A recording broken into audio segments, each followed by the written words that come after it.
Hi everyone, this is David Greenberg from Helmholtz Center Hereon. We are coming at you with episode 32 of our machine learning seminar. We have a really exciting topic today, presented with a few papers, a machine learning paper, an application paper in Earth Science by our PhD student Tobias Machnitsky. The very cool thing about the machine learning material we're going to cover today is it learns appropriate features which are useful for a very common tasks, classification and regression, but it can learn them on unlabeled data. And this allows us to make much more efficient use of these huge data sets we often have without investing the huge financial, computational, and human resources required to generate those labels. So with that, I will turn over to you, Toby. Yeah, thanks a lot, David. Thanks for the nice introduction, and you already took away my first kind of words. Wait, now it's working. Yeah. So today we're going to cover, or not cover, but we're going to discuss what's in a simple framework for contrastive learning visual representations by Channel, where they introduced this very nice framework they call SimCLR.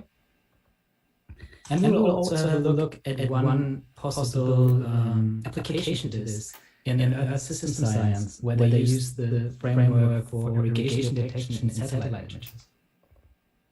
So before we actually go into SimCLR itself, let us briefly cover or recover what unsupervised learning is, why we do want unsupervised learning, and then we go to the SimCLR framework, how we can use this to the classifier. And I can already say we can't, not by using only unsupervised learning. And where can we use now these semi-unsupervised or self-supervised learning approach in system science? So supervised and unsupervised learning are not too different if you look from it and the way we train our networks. We have in supervised learning some inputs to our model.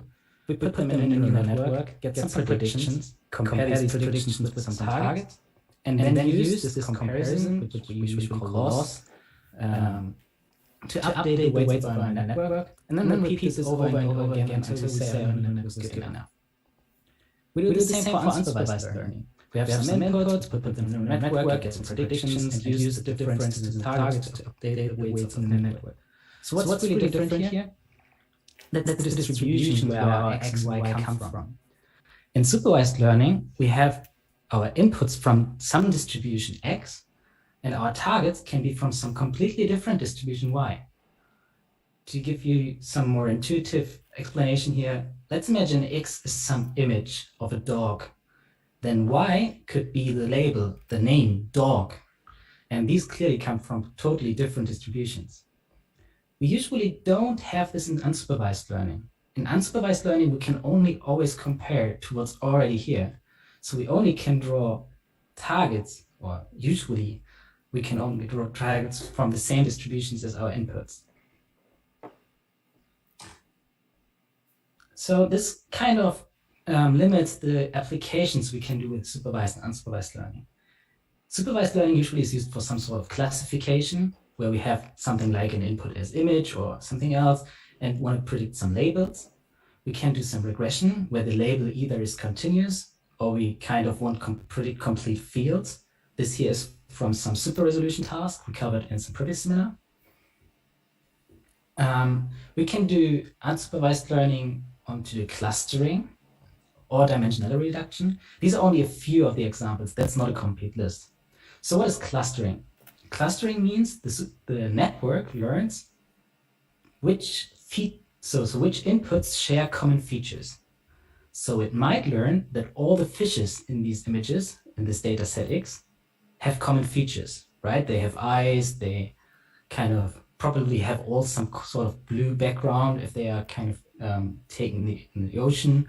Cats always or usually have pointy ears and like are very furry. And these kind of things. So the network might be able to pick this up and put them in very similar, you can call it maybe classes or similar areas. It might also horribly fail to do this. It might also just say, oh, all these images are, all these animals are brown, so I put all brown animals in one class and all other ones in other classes. So we can also see unsupervised learning might be quite hard to evaluate later sometimes. Another task where unsupervised learning is used quite often is dimensionality reduction. This, like one of the most common applications where we do this is with variational autoencoders, where we try to, maybe for storage reasons, maybe for other reasons, to get a lower representation of the data that we have. And yeah. So to put it in a nutshell, supervised versus unsupervised learning. Supervised learning needs labels, and labels usually require either a human expert or some extra model, but at least some extra source of data. Therefore, it cannot be trained online. And online means when we have a new sample, it first has to be labeled before we can use it for training. On the other hand side, it can be used for nearly all the tasks unsupervised learning can do as well. Unsupervised learning, on the other hand side, does not need labels, can therefore be trained online. So as soon as we have a new point of data to train on, like a new satellite image or something, we can directly add it to our training data. On the other hand side, it's often hard to evaluate because at least at this point where we evaluate it, we need some sort of label or expert. And therefore, use cases can be very limited. So maybe, what if we could like make use of both worlds? Because unsupervised learning, since it doesn't need label, when we have lots and lots of data, we can make use of all this data. In supervised learning, on the other side, we first need to label them. So what is if we have like lots of data, but can only label a few of it because it would be too expensive to do everything, or maybe even not possible? That's where the SimCLR frameworks comes in. So usually when we think about neural networks, like very deep neural networks, we think of them as being two parts. One part is the feature extractor. And sometimes we call this the backbone or something like this, which is, in most cases, when we deal with images, a convolutional neural network. And on top of this backbone, we have the classifier, which might be a single hidden layer, fully connected network, or maybe like 2 or 3 hidden layer fully connected network. But usually that's fairly small. And this is doing the complete work, the feature extractor. So what if we could train the feature extractor separately from the classifier? And that's exactly what we're going to do. So we now will look at them as two separate networks. We have our feature extractor, and we want to train the feature extractor. Maybe see this here better. We want to train the feature extractor in an unsupervised manner, and later train the classifier in a supervised manner. Therefore, we only need labels for the very small part of the network, but can make use of all the data for the complete backbone. So to train this feature extractor, we need some sort of inputs and compare them to some other inputs, right? To get some similarity between them. And we know if we sample the same image, it should always output the same feature vector. In the best case, if we sample a very similar image, it should have a feature vector which is very, very similar to the other one. And if they are the same image, they should have the same feature vector. At the same time, if we sample images that are different from the ones before, we want them to have very different feature vectors, but if they are at least similar to each other, they should be close to each other again. The problem is, in an unsupervised learning fashion, we don't know which images are close to each other. I mean, in this example that I'm showing you here, it's very obvious. We have these like lots of red, which might be some warming probably, or here's some blue, which might be some cooling. At least if I asked any of you to kind of put two images together that belong to each other, then you would all do these two images together and these two images together and would separate these here, right? But in an unsupervised fashion, this might not be so easy and not even be visually possible. Therefore, we need to know at some point which images are close to each other and which are not. And how can we do this?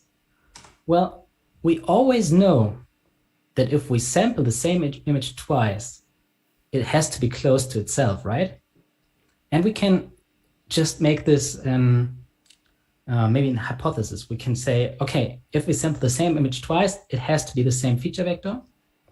So what happens if we use the same image, but we augment it and augment it differently each time? One might get some random rotation, here 180 degrees, and one might get some cropping. So now we still have the same input, but augmented differently. And now we just say to the network, hey, this is still the same image. So the network now has the task to find good representations to, at the end, say these are very close images.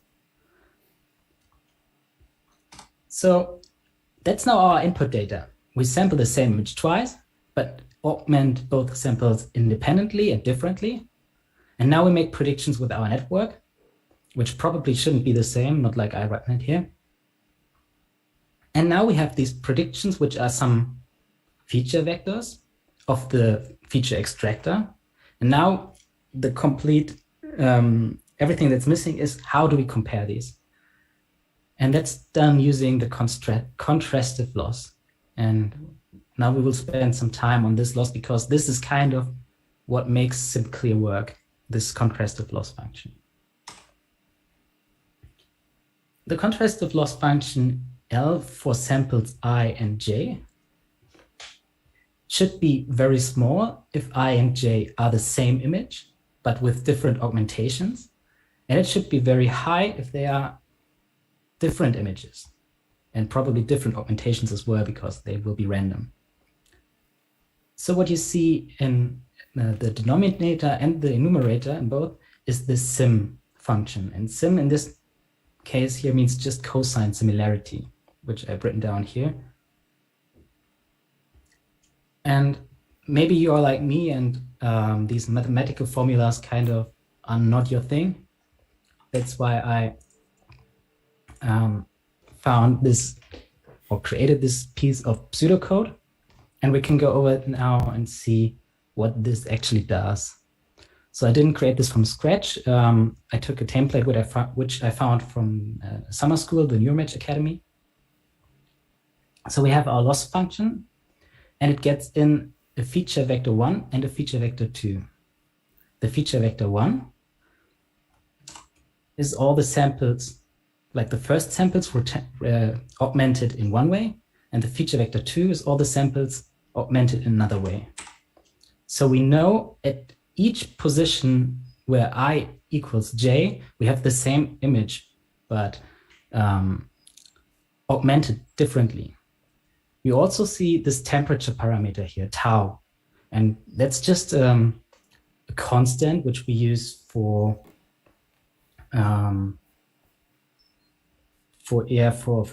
not numerical stability. I'm looking for the right word. Maybe I'll think of it later. So we first need to determine the length of each feature vector, which is kind of the batch size, and we call this n.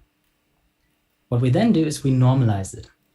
That's something we anyways usually do when we have inputs or outputs to our networks, that we normalize these.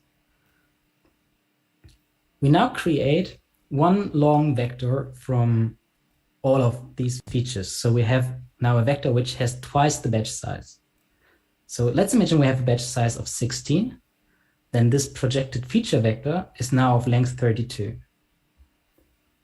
From this, we can now create a similarity matrix by calculating the cosine similarity of each feature with each other feature.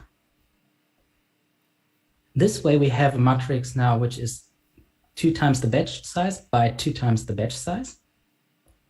And each value in the matrix will represent the similarity to each other value.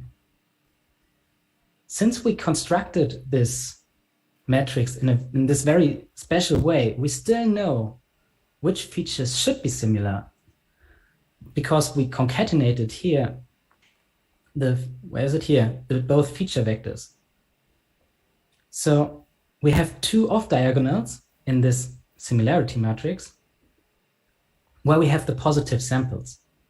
So let's create another matrix which has the same size as the similarity matrix, but just indicates where our positive samples are. That's this one here.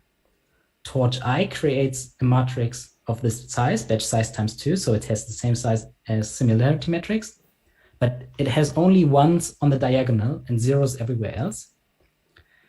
And now we shift these zeros a little bit because we concatenated these vectors here this way. We know that the identities are not on the diagonal, but on the off diagonal. And they are directly off the diagonal by the size of batch size. We create kind of the same matrix, but with other way around. So the negative sample indicator indicates where 1 is now a negative sample and 0 is a positive sample. And the positive sample indicator was just the other way around. Now we can use this to actually calculate this function in a very efficient manner. We can just divide the temperature, the similarity matrix by the temperature, because that's already this here. And now we only use the positive sample indicators. And we divide them by all the negative sample indicators. And only at the end we take the mean over the batch. So Toby, that was a great explanation, but maybe just for anyone who didn't follow all the code, could I ask you to just give the executive summary of what is the matching game we're trying to win by minimizing this loss?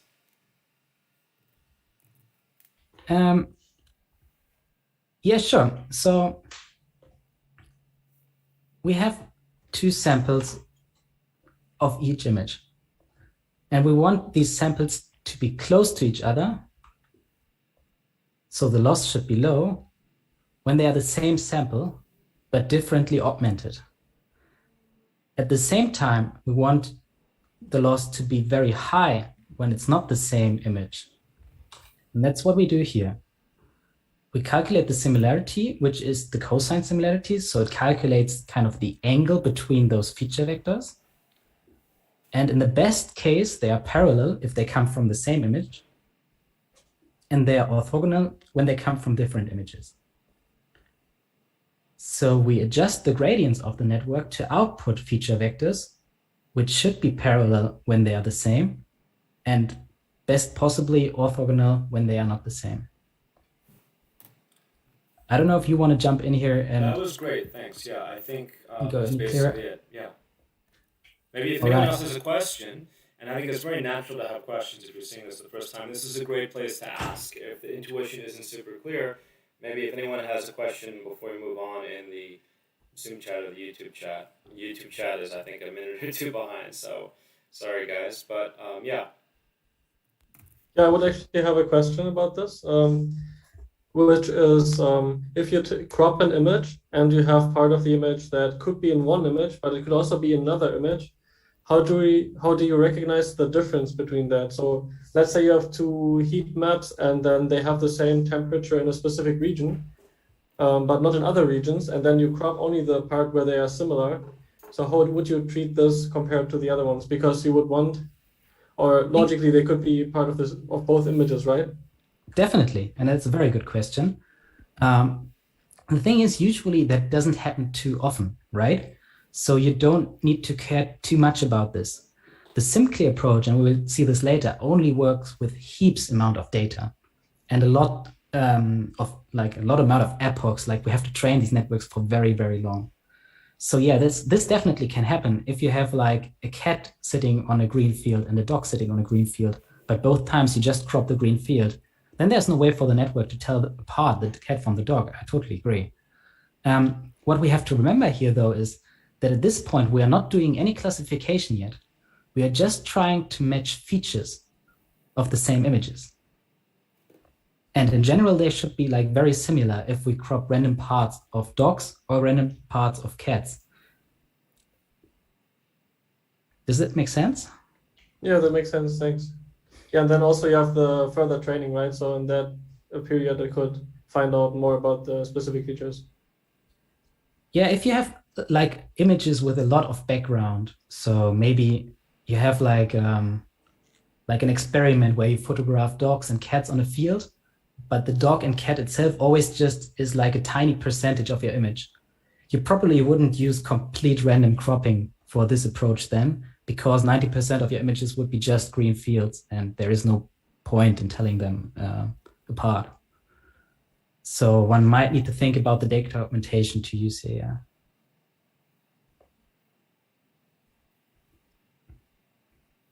Are there any other questions?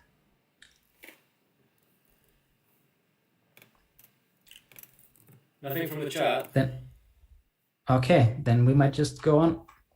So I hope most people understood how we train the feature extractor now. And now we can look at the complete model again. So what we did so far is we trained this part of the model, which is usually way, way larger than the classifier. And what we now do is we just add the classifier again. So we have a model which is partly initialized just by our pre-training, where we used lots and lots of data. And now we have just a tiny bit of our data being labeled. But it doesn't matter because only a tiny part of our network only has to be adjusted now. So we can now input the part labels that we have. Maybe we have like some temperature maps and want to predict El Nino or La Nina phenomena from that. And then here we actually have to do some supervised learning only at the very end. So we just use some very typical cross entropy laws or something like this to train this network now from end to end. The nice thing about this complete approach is, since we didn't tell the pre-training part which task we train it on, it is quite robust. And it also means we can easily switch the task, which here is predicting El Nino or La Nina, like the ENSO, by only changing the classifier. We could also imagine not using a classifier, but a regression here and predicting some mean temperatures or something like this. So we can use other inputs, like other input fields, which are similar, and only change the classifier. Important here is the input features really have to be similar because we trained this feature extractor to pick up features from this data set, right? So if we trained it on like Earth temperature fields and now plug in pictures from cats and dogs, it probably might not pick up very useful features. So if we then want to train a classifier on the very unuseful features it has, the classifier probably is going to fail as well. And that actually already is the complete SimCLR magic. How we can make use of unlabeled data for the larger part of the network and small labeled data for the classifier data. There are a few remarks to be added here to make this work in practice. So they looked actually at quite a few ablation studies, and I want to pick out here one or two.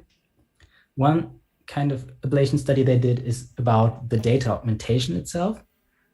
They only did it on ImageNet data, so it might not translate one-to-one to Earth system problems.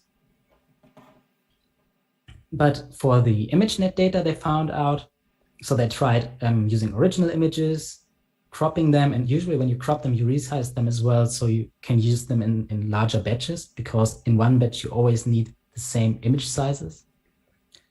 They did some flipping, some color distortions, rotations, and so on, cutouts, and even like more crazy stuff like Sobel filtering. And they trained networks on all these kind of different combinations.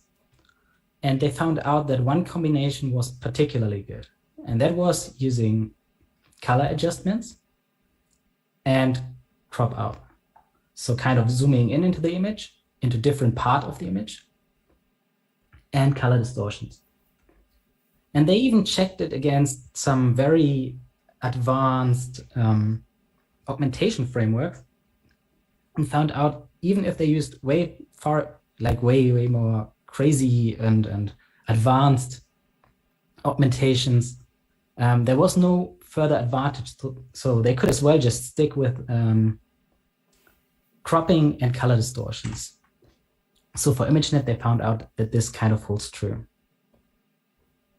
Now, we are comparing every image in one batch against every other image in one batch.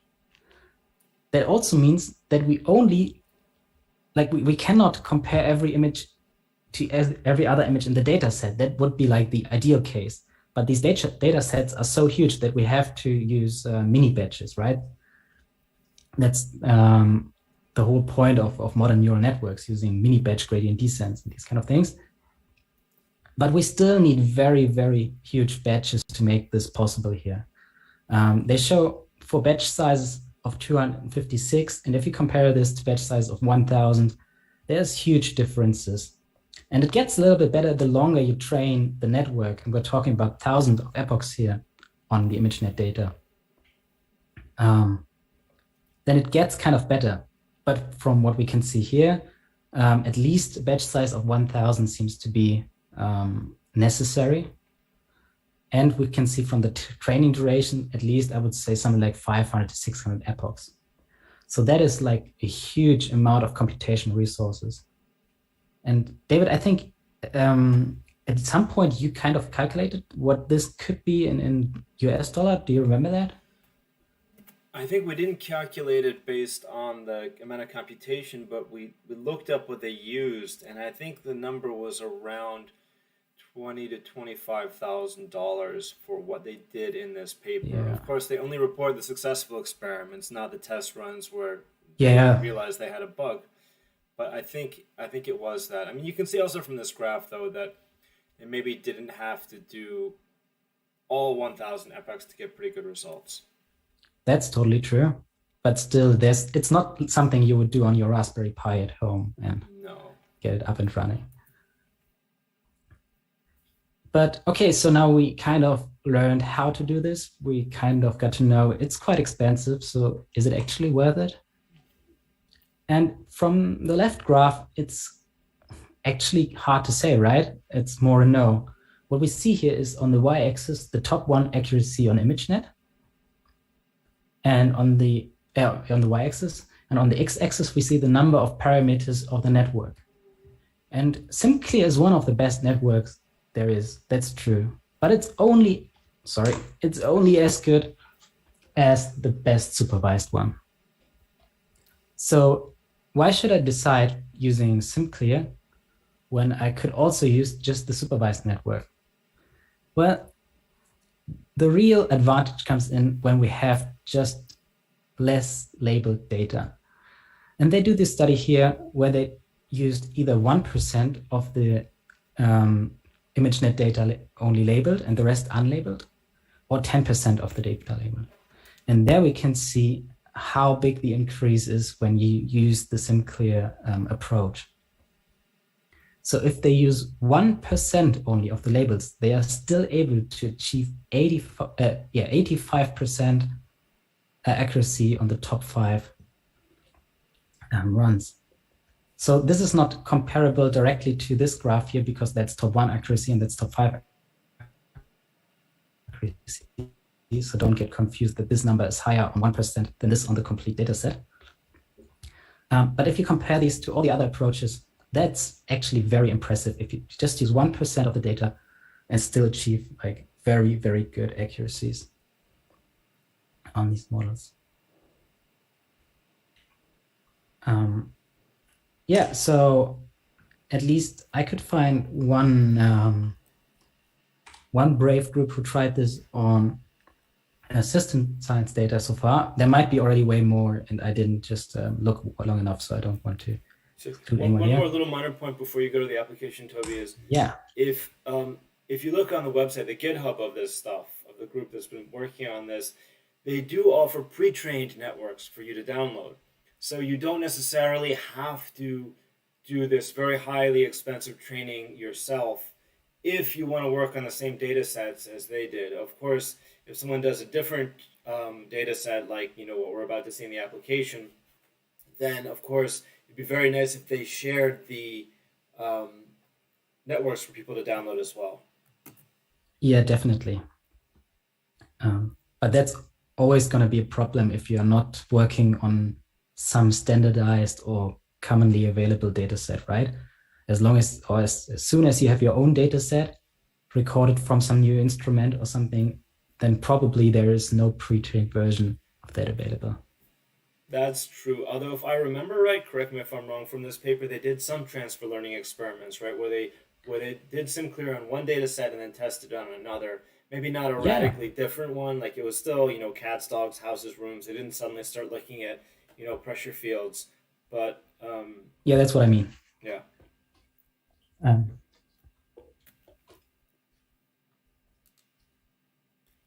Yeah, but usually it sounds like a huge amount of difference here, number of parameters and the amount to train it. But we will not forget that it's not like for free to train these models either. So usually when you apply for a grant for some machine learning thing, you should consider this beforehand, right? And it still might be very, very like a lot cheaper than doing all of this by humans, labeling your data. And we'll go into this in the application actually. So I have a very short question. I'm not sure if I got it right, but if I'm thinking of a data set which comes or data that comes in real time, can I use this unsupervised method as well, or does it take so much time due to the number of parameters and epochs needs to run that it's just lagging behind the data coming in? I mean, the question is, what do you want to do with it? So when you have data coming in, you could only train the backbone. So you could kind of constantly kind of update the backbone. And this really depends on how fast your data comes in and how much resources you have if you can do this in a live manner. Okay. But still, like every time you update your backbone, you have to completely retrain probably the classifier, because that really depends on what comes out of your data, right? Right, if the data is very different, which comes in. So to answer your question, I would rather say, no, you can't use this in a live sure function. about this, because, suppose you have the data streaming in, and then you also have a few people working on labeling it, right? So the data will come in very quickly, the labels will come in more slowly. But there's no reason you can't do this all online. I don't think anyone's done it, but you could keep training the backbone as the unlabeled data comes and keep training the classifier as the labeled data comes. But don't you have then in between like discrepancies because the features the feature vector might change when you train the backbone, but the classifier might not pick that up? If you only train the classifier on with the labels, right, and you don't fine tune the whole thing, it should train very quickly, right? Yeah, that's true.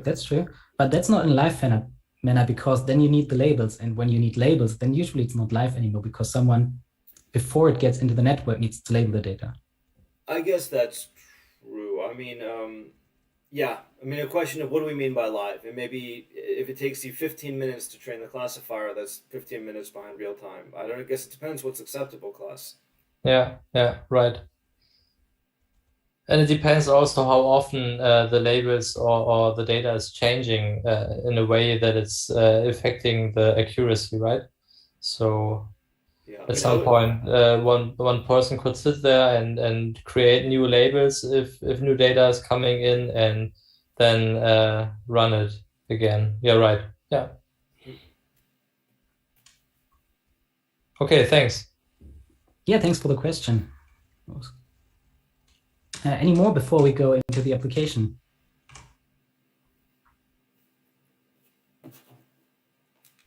All right, then let's have a look at what they did. So I think I covered this not twice. Sorry, Toby. Eduardo has a question. He lifted his hand just right now. Okay.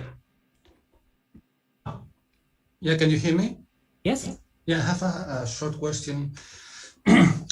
So basically we have, let's say, a machine that has two steps. One is the feature extractor or clustering, if it can be called that way, and the classificator.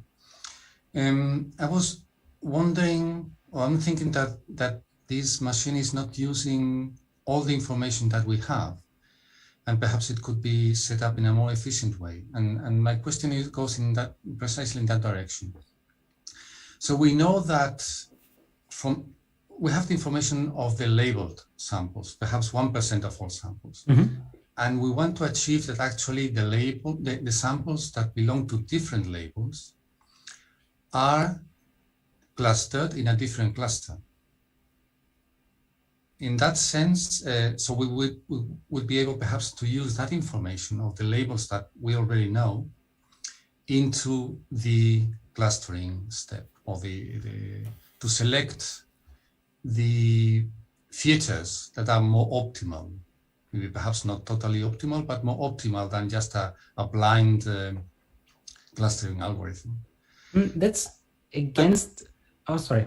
Yeah, I wonder if, well, that's my specific question. I wonder if that information, that samples that belong to different labels, or can be classified to belong to different labels, can be also made different in the first step, in the introducing a kind of penalization in the loss function. So to your first question, I think that's a bit against what this whole idea is, because we actually want robust labels here. We want to have robust features here. The complete idea is not to have it trained on a certain task, but to pick up the features that make it learn, that like to make it differentiate between samples. And therefore, the classifier already does what you want. It puts, because it's not just, usually not just a single hidden layer, not a single layer, it's like at least has a hidden layer in it. And therefore it kind of learns how to use these features to categorize the data to make later very good predictions.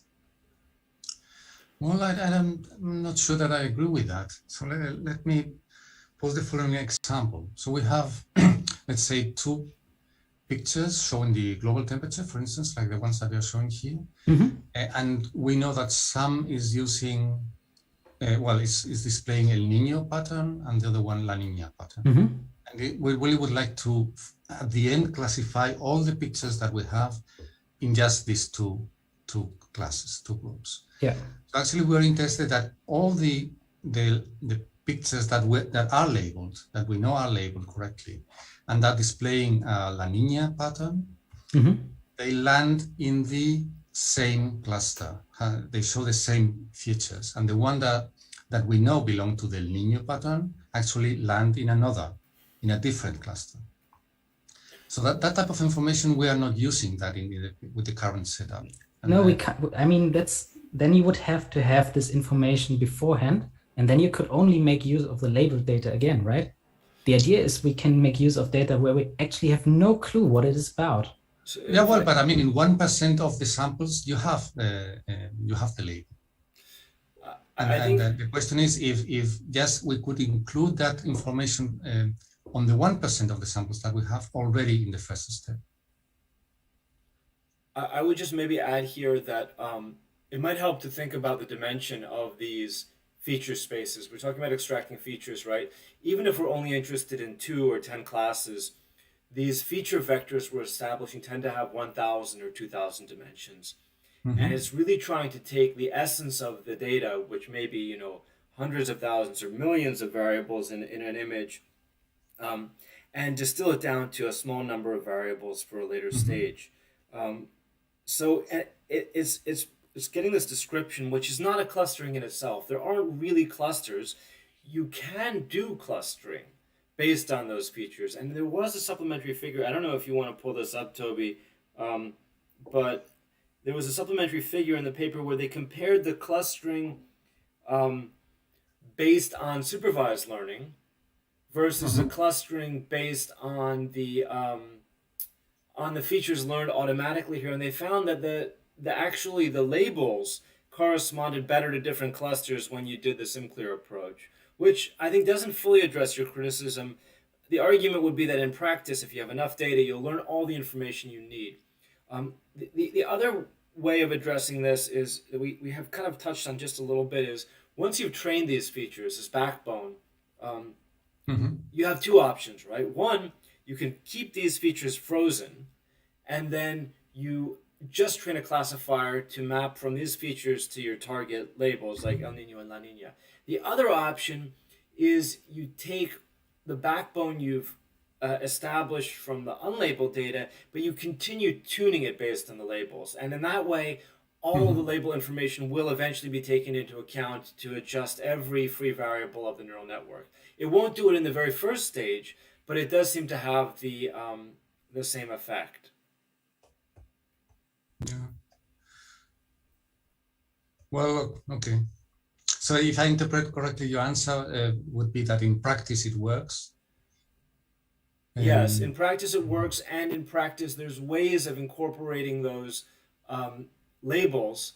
You just don't do it at the very beginning of the training process. Yeah. Well, yeah, okay.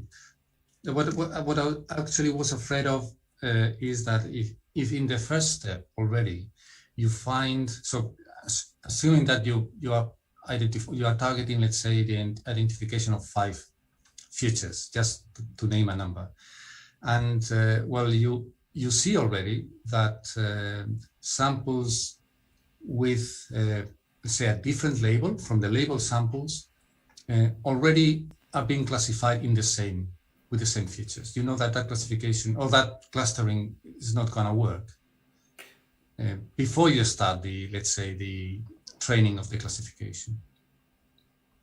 Yeah, I mean, that's a valid concern, and you can address it partly by using 1,000 or 2,000 instead of 5 features, but there's an interesting, almost, I don't want to say philosophical, but a very deep issue too, which is there should be some conceptual relationship between the features you want to extract in your later supervised task and the data augmentations, your cropping, your rotation, your color space manipulations you do during the unsupervised part, because these data augmentations in a way say what is just irrelevant information like rotation and cropping and what actually is the essence of these images that you want to retain when you encode them into these features.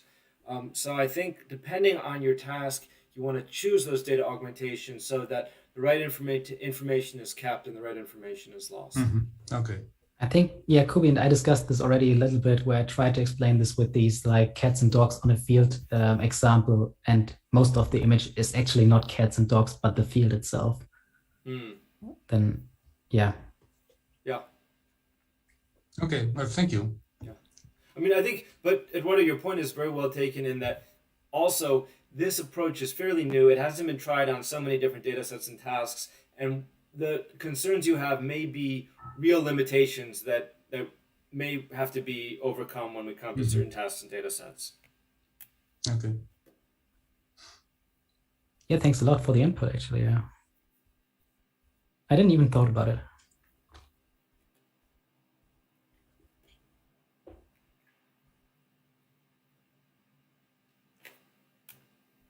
All right. So off to the application now.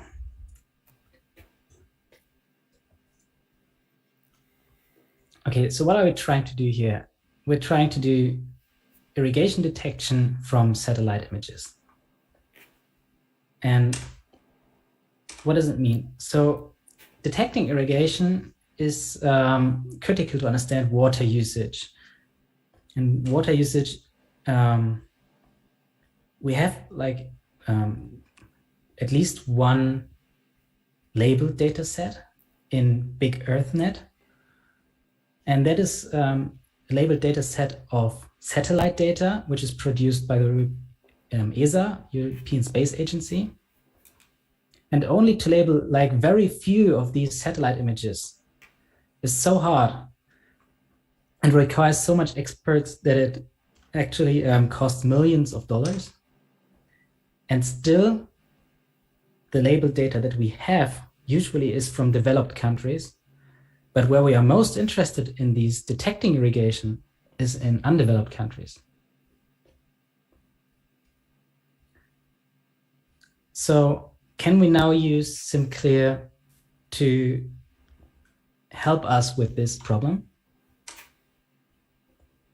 So that's what the data looks like that they used. That's Sentinel, I think A2 data, it's called. That's the raw image that will later go into the neural network. And this is some augmentation. That's not what they used, but this is some augmented map. So this is kind of what a label looks like here in this data set. Some of these labels can probably be obtained using either some existing machine learning method or some like hard-coded methods. But some of these labels really have to be plugged in by hand. And we have, therefore, these labels. They have lots of different irrigation labels in these big EarthNet archive. And we are now interested in getting general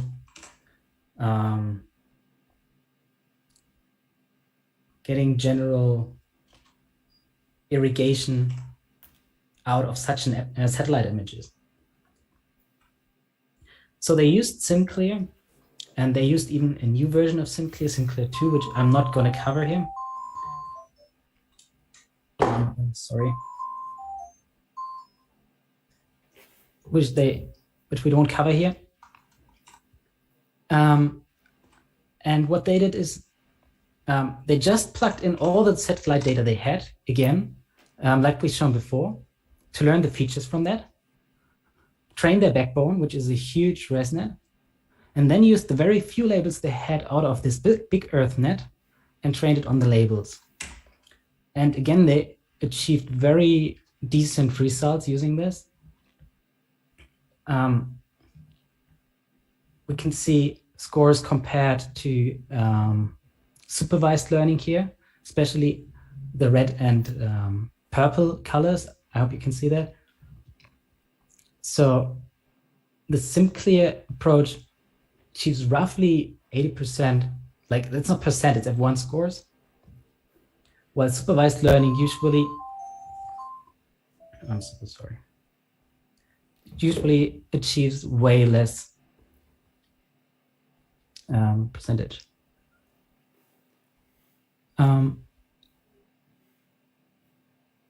Yeah, I think that's most of what we wanted to cover here, right? Can I ask a question about this task? Because I didn't quite understand it.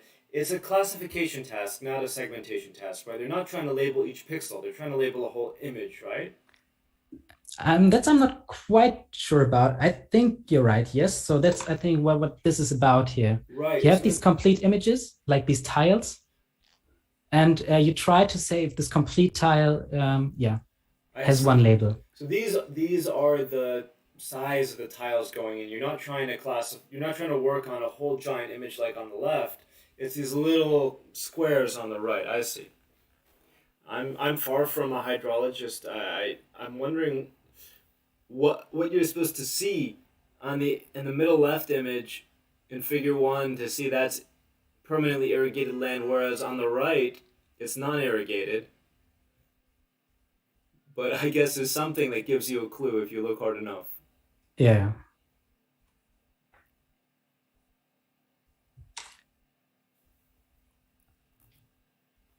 All right. Yeah, I'm sorry I can't provide any more exciting images of the results because unfortunately they don't provide it, either of the input data or like what they produced. We only have these numbers, but they actually are pretty nice. And we can also see it doesn't really matter to use even way more training records, because when the backbone is trained properly, then the number of labels is not so important anymore anyways, because the classifier already is trained completely, right? We can see this when we compare this to a supervised network, which is trained end-to-end. If we just used 190, whatever data size here is, then SimCLR already achieves 0.99 precision. 1 is the best. And with a supervised network, we would only achieve 10% or 10. So am I understanding this right? That's saying we use 190 labels, but we use all the data for the unsupervised part? Yeah, that's always the part when you compare these. I think you always use the all data for the unsupervised part.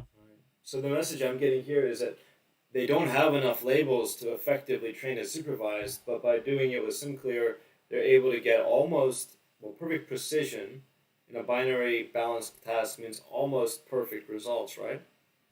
Yeah, the question is if that's like the case, if it's perfectly balanced, because like they say in their introduction, especially in underdeveloped countries, we don't have data. So I think they probably are not evaluate this on this data either. But in general, these numbers look pretty nice, especially for the task they set up here. And do they say anything about how they managed to train this on their hardware? I couldn't find anything. Can't remember, no. Okay. I think then that's it for today. So we covered a little bit what unsupervised learning is, why do we want to do it, and we covered how we can build a classifier from it. And we've seen at least a very tiny view of where we could use it maybe in Earth system science. So if there are any more questions, please feel free.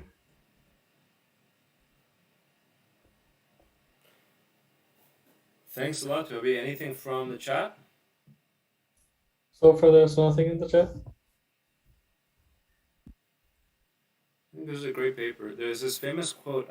I'm probably going to assign it to the wrong. I can't remember who said this, but it was one of the like early forerunners of machine learning said something like, you know, if machine learning is a cake, then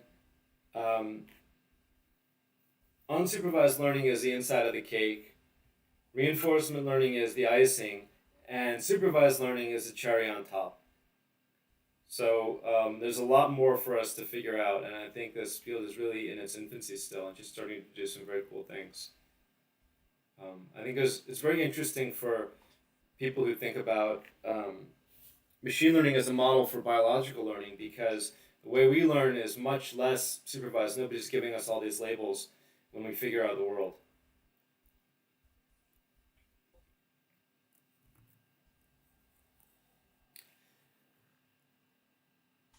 Okay, if there are no more questions, I think we are done. Thanks again, Toby. Great presentation. We will not be back in 2 weeks because of some ongoing conferences and teaching obligations. Around that time, we will be back in 4 weeks' time, and we will update you on the next seminar topic. If you have a paper you'd like to present, or just to present your own work for 5 minutes or make an announcement, just drop us an email. Thanks again, everyone, and see you next time.